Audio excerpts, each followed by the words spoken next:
As the police investigate a burning building, all the evidence they can find is a necklace hanging from one of the female bodies and a note written in blood on the wall. It's more of a character name than a message, as it written, Joe. Agent Lerner immediately deduces that serial killer Jovan did this. Rebecca came and wakes up in the police interrogation room looking confused and lost. Detective Moon doesn't come in directly at this point and moves on to the subject of her drunk driving, leaving Rebecca confused as to why this is an investigation and not a ticket. All Rebecca remembers is talking to her friend Sarah James on the phone while drinking wine at a bar. Rebecca convinces Moon to let her go to the bathroom. Rebecca looks through the window, but the greasy window won't open. Upon exiting, she meets Detective Avery, who shows her a man who admits that he met Rebecca at the bar and that they kissed in her car before she insisted on driving and driving madly, putting both of their lives in danger. Rebecca doesn't know any of the details and speculates that she's on drugs, but the detectives don't believe her. She wants to leave but is told that her car has blood on it, indicating that she hit someone. She is then locked up with a crazy old man and a rich girl. Her friend Sarah visits, looking terrified, and hints at Rebecca to run before leaving. Later, Rebecca is questioned again and is told that they found an injured cyclist nearby and that her case doesn't look good. Rebecca tells the story again, but she doesn't remember anything outside the bar. Rebecca asks to call her lawyer, but someone else shows up, claiming to be her lawyer. Isaac Barcy tells Rebecca that her lawyer is on vacation and came in her place. At a meeting with her lawyers, she sees pictures of her damaged car, but then asks them to run the DNA of the car and the cyclist since she may have hit a deer or something. She doesn't miss how Moon and Avery initially give different answers about where her car was before Avery covers for her. Back at the cell, rich girl Jess tries to get away from old man Sully. Moon doesn't listen until Sully attacks Jess. Upon entering, she fights with Sully and asks Rebecca to shoot him with her gun. Under extreme pressure, Rebecca grabs the gun and shoots. However, the bullet ends up hitting Moon. Avery enters in a panic and takes Rebecca to the interrogation room. He doesn't listen to Rebecca's explanations. Rebecca panics that she will be blamed and offers Avery $1.5 million to let her go. Avery shows some hesitation before giving up. As he gives Rebecca his laptop to transfer the money, he leaves for some reason. Rebecca looks around and notices that the police badge is fake. She then checks the computers and landlines and realizes that it is all just a prop. Isaac comes in as Rebecca points a gun at Avery. The two try to calm her down, telling her that she is misunderstanding the situation and that the area is under renovation. She tries to shoot but the gun is fake. Meanwhile, Robert comes out and knocks her out. When Rebecca wakes up, she finds all of the actors in front of her completely fine. Avery tells her that he is a friend of Lewis Denton and that they grew up in foster care together.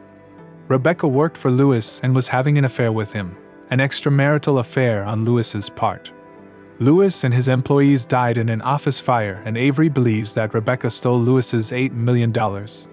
Rebecca tells him that she loves Lewis and one day he appears to her and gives her a key to $2 million and tells her that someone is after him. Lewis dies the next day and Rebecca now has only $1.5 million, which she has already offered to Avery. The rest of the gang did not know that Lewis died in the fire. Sully suspects that this was the work of Jovan, a crazed serial killer who sets his targets on fire. Everyone knows that anything remotely connected to Jovan is not to be messed with, but Avery believes that Jovan's entire existence is nothing more than a myth. Rebecca inadvertently adds fuel to the fire by suggesting that Avery might be Jovan and that he would kill them all instead of dividing the money as he promised. After causing a small rift between them, Avery orders Sully to torture Rebecca until she surrenders. Sully takes out some tools that are clearly going to pull out her nails and cut them off. However, before he can do anything, he backs out. Avery gives him his small dose, telling him to be careful, because it is pure. During the short break, Robert tries his luck by trying to trick Rebecca into thinking he is a nice guy and gives her back her pills. Avery is reluctant, but lets him. However, things turn sour when Rebecca manipulates him into taking her to the bathroom just to make sure Avery trusts Robert. She then tries to escape using a blade she found, but Robert catches her. She threatens Robert with the blade, believing that Avery will not shoot with him in between. However, Avery doesn't care and shoots Robert in the leg so he can capture Rebecca. Rebecca is taken back to the interrogation room. Since Robert can't be taken to the hospital, everyone watches him bleed to death. They then head back to where Rebecca once again tries to turn everyone against Avery. Avery resolves the situation and tells Sully to do his job now. However, before Sully can start using his tools, he has a heart attack and dies instantly. While everyone is digging out his body, Jess is assigned to Sully's task. As she pulls out one of Rebecca's nails, Rebecca taunts her about Avery injecting Sully with drugs, causing Jess to go crazy and stab her with one of the tools.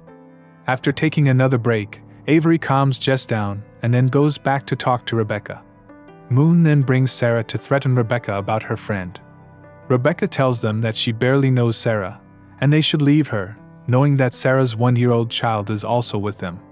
While Rebecca insists on letting her go, Avery shoots Sarah in the leg and then threatens to shoot her in the head. Moon pushes him away, telling him something she has realized.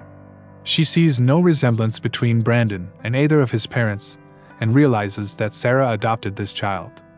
The child looks similar to Lewis, so it turns out that Brandon is Rebecca's child, which is why she is friends with Sarah.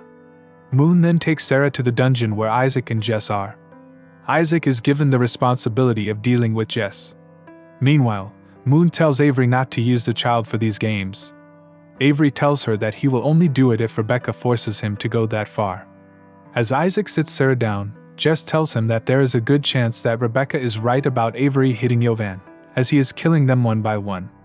Jess tries to grab his gun, telling him that they should move on Avery, but Isaac pushes her. The impact causes her head to fall brutally onto a bench and she bleeds to death. Avery takes the stroller into the room and creates an emotional drama for Brandon that reminds him of his brother Lewis. However, he automatically shoots the baby stroller, causing Rebecca to scream out in horror. She hurries to the stroller, only to find a fake doll in it. She lands on the floor, finally surrendering.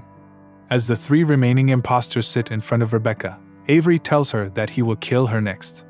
When she asks about Jess, Isaac breaks down that he accidentally killed her. He quickly points the gun at Avery, having done with his petty games and not wanting him near the baby. Moon points the gun at her brother, telling him that this is all for their father and that they need to stop. Avery tells Isaac that his gun is empty because he always knew Isaac wasn't a bad guy. However, after manipulating him into calming down, Avery slams Isaac's head into the wall multiple times, killing him. Moon finally shows some self-respect when she points her gun at Avery for what he did. Rebecca offers her money in exchange for her freedom, which Moon decides to accept. Moon and Avery get into a physical fight with each other as the gun lands on the floor. They are dragged out of the room as they fight, while Rebecca frantically tries to free herself to get the gun off the floor. Avery manages to kill Moon, and when he returns, he picks up the gun from the floor and confronts Rebecca. Rebecca calmly reveals how good she is at reading people. She used Robert for her own convenience, and he wouldn't have bled to death if she had not cut him open even more before dropping the blade. She notices that Sully drinks a lot of coffee, so she drops her pills in the coffee on her way to the bathroom with Robert, effectively killing him with an overdose. She had figured Isaac is kind-hearted and trusted her luck that he will return soon. Things have worked out for her with Jess on their own. Avery is impressed, but he is also tired of the nonsense. He pulls the trigger on her, only for nothing to happen. The realization hit him like the bullet from under the table that Rebecca has broken free and changed guns. She then shoots him several times before nonchalantly walking to her child. Sarah comes out of the other room after freeing herself. Rebecca tells them that they need to hurry up and leave. However, when Sarah tells her that she called the police for their safety, Rebecca hugs her and thanks her for everything before shooting her too. She grabs the tank of gasoline near the paint box and begins to spray it all over the place. Avery, who is still alive, begs her not to do this while screaming her name when Rebecca casually tells him that it is not her name. A great moment for Avery to learn that the Jovan he thought was fictional is very real. As the place burns, Avery tries to write Jovan's name on the wall with his own blood. Rebecca places her necklace on Sarah's body and leaves with her son Brandon, the evidence gun, and all of Lewis's cash. The police show up at the scene, bringing the full circle from the beginning of the movie about this being Jovan's signature murder move, and leaving no evidence in the place.